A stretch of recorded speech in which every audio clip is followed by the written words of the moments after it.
Zenith. In recent memory, it's hard to think of another VR game that's garnered this level of hype leading up to its launch. I mean, the fact that the servers filled up to capacity within about 30 minutes after launch should give you an idea of just how anticipated this game was. The sheer volume of players trying to get in at once caused a myriad of issues that led to a lot of players being unable to play on launch day. But by the end of the day, most people were able to get into the game and start their adventures. When I first got into the game, I was just in awe over what I was seeing. The world was beautiful, and every step I took got me more and more excited to see everything this game had in store for me. Then after some hiccups, I was finally able to meet up with my friends, and that's when the fun really started. It was so much fun just hanging out in the world, learning how to fly, collecting resources, and clearing out dungeons. And for the past few nights, I couldn't wait to log in after work and go questing with my friends. It was truly feeling like the game was shaping up to be the game we all hoped for. Then last night, my friends weren't able to play. And since the weekend was over, the server that we normally play on was pretty much empty.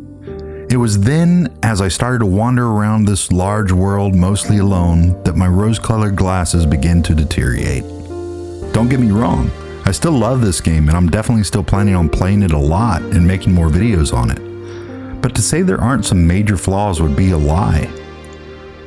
First off, once you're in an empty server, you realize how few NPCs you can actually interact with.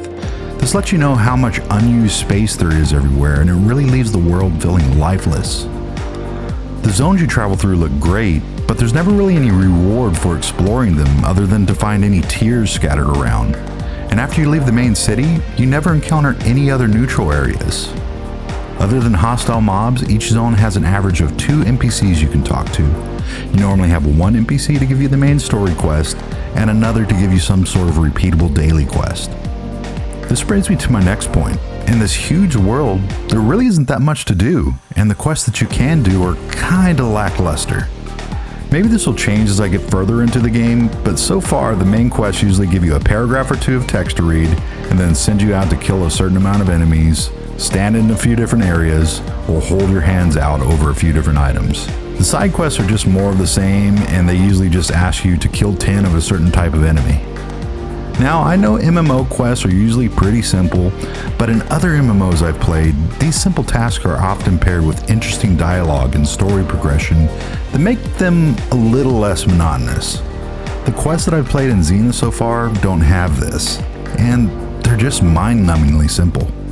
Overall, the more I played the game alone, the more I realized just how unfinished it really is. Things like floating support pillars on buildings and loot boxes spawning backwards and in midair give you the impression that things were just haphazardly placed in order to meet a deadline, or just put there to fill up space. And some core game mechanics seem unfinished. I mean, am I supposed to be able to equip armor that's above my current level?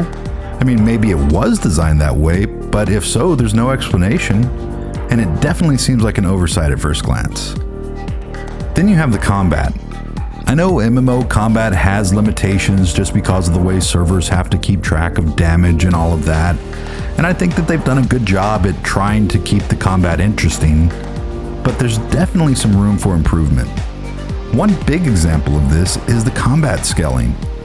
I decided that I was going to ignore the high-level area warnings and just see how far I could go.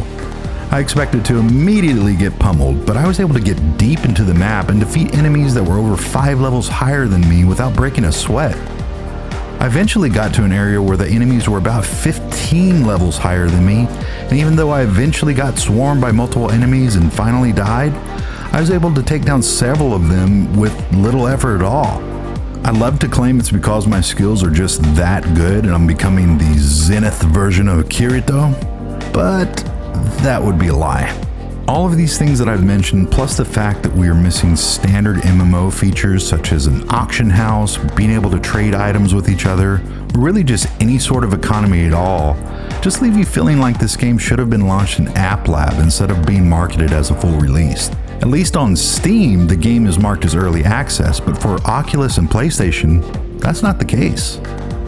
Now, like I said earlier, despite all of its shortcomings, I still love this game, and I do feel that the developers at ROM and VR truly care about their game, and they also seem to really care about the people who play their game. The fact of the matter is that this is a really ambitious game for what at the time of this video's making is a team of 9 people. So you can expect for there to be some growing pains as they continue working on this game.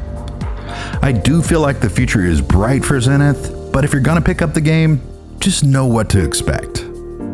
I hope you enjoyed this video. If you did, please give it a like and don't forget to subscribe to see the rest of my upcoming Zenith content. So to everyone out there, have a wonderful day, and as always, keep it virtual.